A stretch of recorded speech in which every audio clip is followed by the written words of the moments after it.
Welcome back to the Deep Dive. I'm your host, and today we have a stack of papers on the desk that is, quite frankly, radiating heat. We are looking at an ebook that is ultra long, incisive, and honestly fascinating in its sheer refusal to pull punches. It is definitely a heavy hitter. It's one of those texts that feels like it almost shouldn't exist in the current climate. Absolutely. But before we crack this open, and trust me, you are going to want to hear this because it challenges just about everything you've been told about modern society. Do me a huge favor. Hit that like button and subscribe to the show right now. Yeah, please do. It helps us keep the lights on, keeps the algorithm from burying us, and keeps these deep dives coming. Done. Awesome. Okay, so today we are unpacking a book titled 51% Tyranny, How a Minority Sex Controls the Narrative and the State.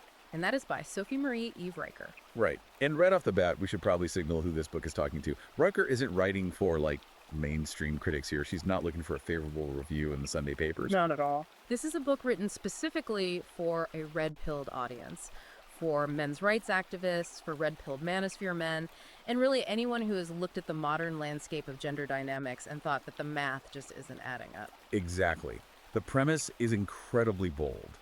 The book argues that our major institutions, from the courts to the media, even the government itself, have been effectively captured. Captured by a specific blend of feminist and Marxist ideologies, according to the author. Right. And the goal of the book is essentially to dismantle that machine from the inside out, to really understand the history of our institutions before they were captured by feminists and Marxists. It's a highly controversial, no-holds-barred look at how things used to operate versus how they operate now. And if you're listening and this sounds like the kind of deep, unfiltered analysis you've been looking for, you can actually grab the ebook right now on Amazon, Kindle, and Google Play Books.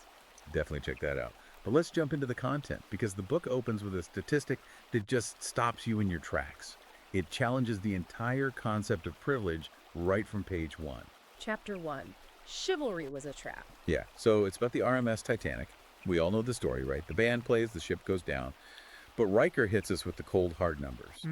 When that ship sank in 1912, 74% of the women survived. And you compare that to the men? Right. Only 20% of the men survived. And many of those men were wealthy, powerful individuals, titans of industry. Yet they stayed on the boat.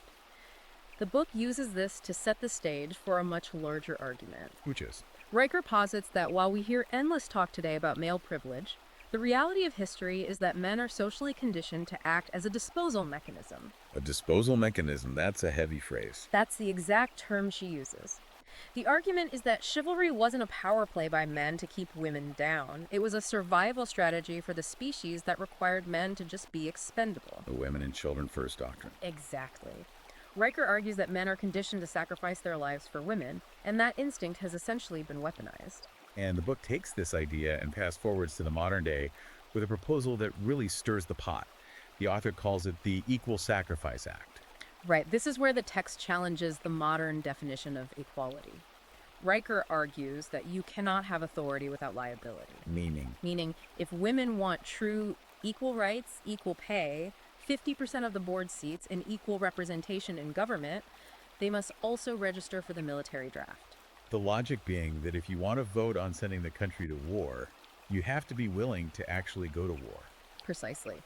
The book argues that male privilege is essentially a lie told by those who don't face the risk of being shipped off to a trench in Eastern Europe at age 19. So until that burden, that blood tax as she calls it, is shared, the equality being preached is actually just a request for selective privilege. That is the core of her argument there, yes. And that theme of selective privilege, taking the benefits but ignoring the costs, runs right into the next section, which covers the justice system. Yes. The Feminist Inquisition chapter. This part is intense. It argues that the fundamental legal principle of Western civilization, innocent until proven guilty, has been totally inverted when it comes to gender-based accusations. The book describes a massive shift toward a guilty until proven innocent framework. There is a specific story Riker uses that really illustrates this. It's from 2018 at the University of Michigan. The Title IX case. Yeah. There was a male student accused of assault. Now get this, the book details that the accuser initiated the contact, and the very next morning she texted him saying, "Hey, fun night." Which to any reasonable observer seemingly contradicts the narrative of a non-consensual assault. Fun night implies a positive interaction. Right. But despite that text, And despite there being literally no police report and no forensic evidence, the university's Title IX office suspended him anyway. And the consequences for him were immediate and severe. He lost his scholarship, he lost his housing. His entire academic career was effectively derailed. Meanwhile, the accuser faced no consequences for the accusation and just kept attending classes. Riker uses this case to discuss the weaponization of Title IX. The book points back to the Dear Colleague letter from the Obama era. Remind us what that was. It was a guidance document that described how universities were financially pressured to adopt these guilt-presumptive procedures. If they didn't comply, they risked losing millions in federal funding. So the universities were essentially incentivized to rule against the accused simply to protect their budgets. That is exactly the argument she makes. It was a financial calculation. And Riker connects this to a much broader political theory. The book claims this isn't just about gender at all. It's about Marxist class warfare repackaged as empowerment. Right.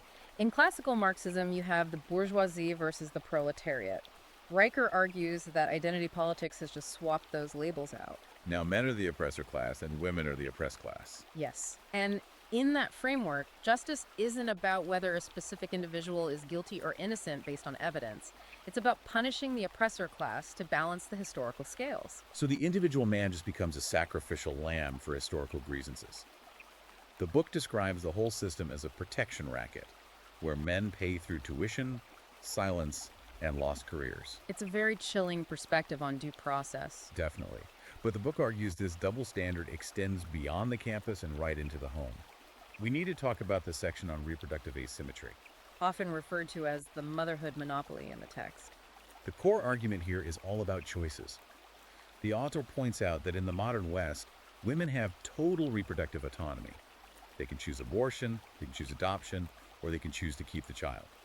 The state backs them up 100%. While men, the book argues, have unilateral liability. Once conception happens, the man has zero legal say in the outcome. He is basically a passenger.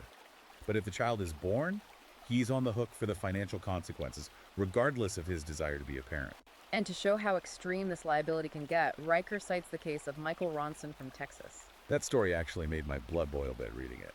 It's a classic case of paternity fraud. Yeah. So Ronson finds out, after 12 years, that the child he has been raising and supporting financially isn't biologically his. 12 years of a total lie. So naturally, he goes to court. He wants reimbursement for the money he paid based on that fraud. Right. And the court's response? They refused reimbursement. In fact, they ordered him to continue paying child support. That is what the book highlights as the silent pandemic of paternity fraud. The legal system prioritized the financial support of the child over the truth of the paternity. Effectively making the man a financial resource rather than a parent with actual rights. It treats him like a wallet, not a human being. It's mind-blowing, but the author has a legislative fix for this too. The Truth in Paternity Acts. Yes, which would mandate DNA testing at birth so no man is tricked into raising another man's child. But she goes a step further regarding that asymmetry of choice we talked about. The Financial Abortion Act. Unpack that for us. What is a financial abortion? The logic the book presents is this. If a woman can opt out of motherhood via a medical abortion, a man should be able to legally paper abort his financial responsibility. How would that work? The proposal suggests a man should have a window, say 30 days after conception is confirmed, to sign a legal document relinquishing all rights and all financial liability. Equal opportunity to opt out. If he signs the paper, the woman can still choose to have the child, but she does so fully knowing she is the sole provider. Exactly. It's Riker's attempt to balance that reproductive scale. She argues that right now, we have a system where women have choices and men only have responsibilities. Let's move from the courts to the classrooms. There was a whole chapter called The War on Boys in Education. And I gotta say, as a parent, this one hits close to home. Riker argues that boyhood itself is being pathologized. Yeah. That natural male behavior, the competition, the aggression, the high energy, is increasingly viewed as a problem to be solved or medicated away. There is that anecdote she uses about the 7-year-old boy in Oregon. Oh man, he's eating a Pop-Tart at school, and he chews it into the shape of a gun. He's silent. He's playing cops and robbers. And he got into serious trouble for it. Big trouble. The school treated it like a legitimate threat. Riker uses that story to discuss the massive shift in school curriculum, specifically calling out Common Core. The argument is that schools have shifted away from logic, history, and competition. Areas where boys traditionally thrive. Right. They've shifted toward empathy narratives and what the book calls female-centric navel-gazing. So if a boy is interested in war history or strategy, he's viewed with suspicion by the teachers. According to the source, yes, absolutely. Those interests are labeled as aggressive thinking patterns. The book actually goes so far as to call modern schools gynocratic seminaries. Gynocratic seminaries, that's a powerful image. It suggests they are almost religious institutions designed to mold boys into a more female-compliant way of thinking, basically trying to turn boys into defective girls rather than competent men. And speaking of gynocratic rule by women, that leads us perfectly to the broader political argument, the chapter on the gynocratic state. This is where Riker stops talking about culture and really just starts following the money. The tax versus benefit imbalance. What are the specific numbers she uses there? The claim is that men pay roughly 72 to 76% of all taxes in the Western world.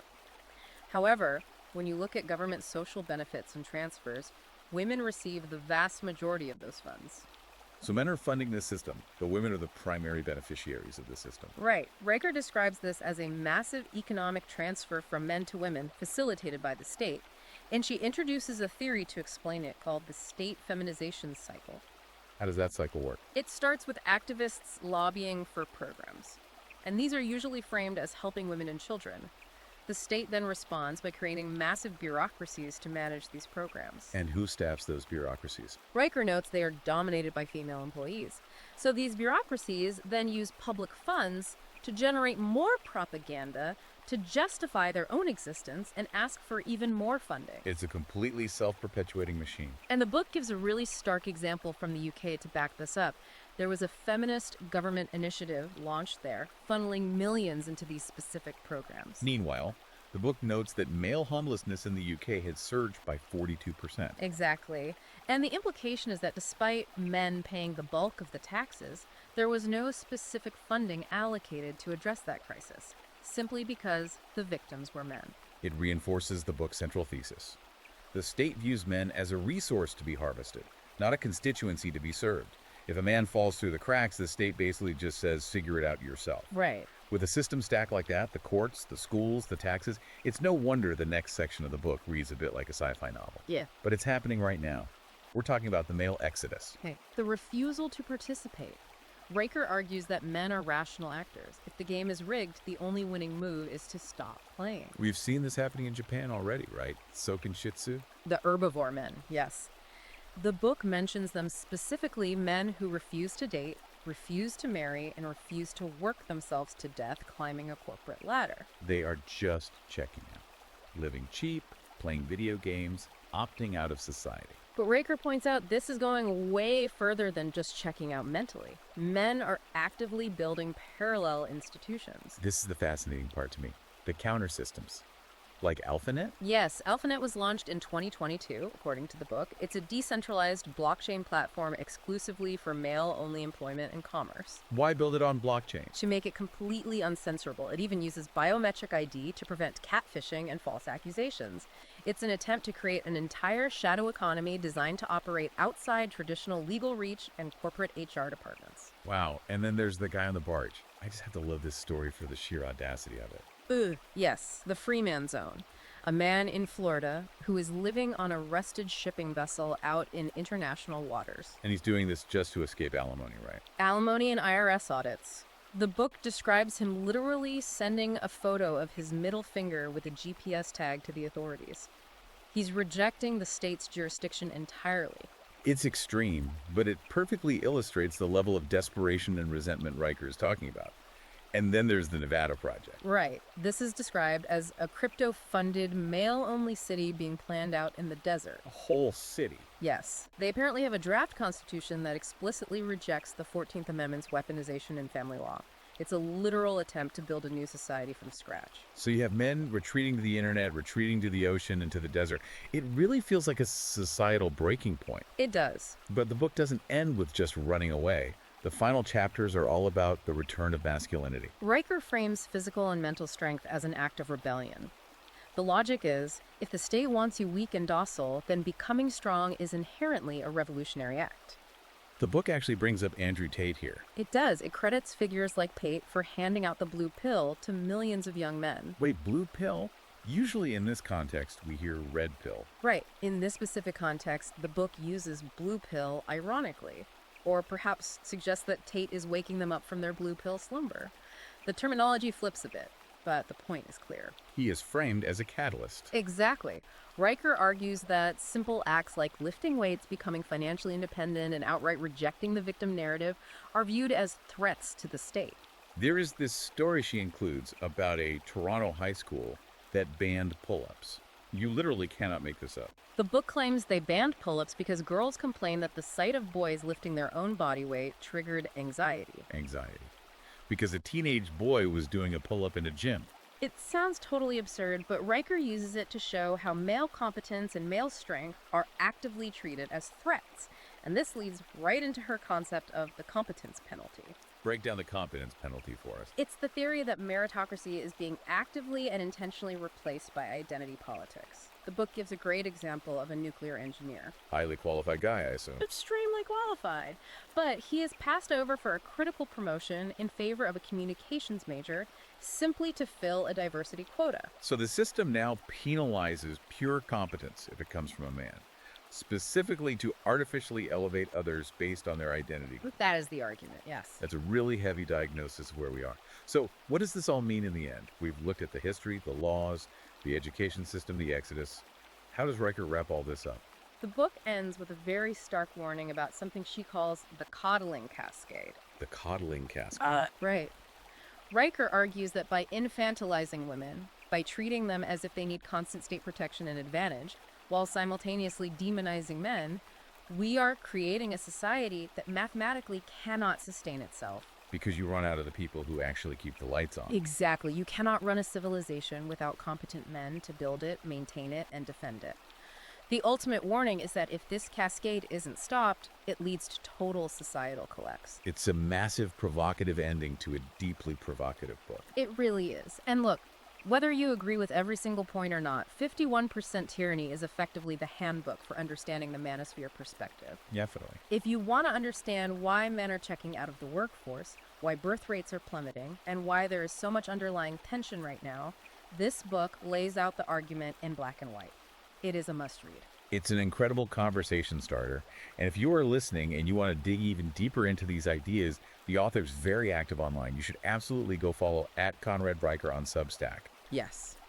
The book mentions he publishes weekly essays there exposing what he calls feminist absurdities. And again, if you want to read the full text, and believe me, we've really only skimmed the surface of the data and the history here, you need to get the book yourself. Go to Amazon Kindle or Google Play Books right now and buy 51% Tyranny. It's one of those books that once you read it, you really won't be able to unread it. You'll see these patterns everywhere. Absolutely.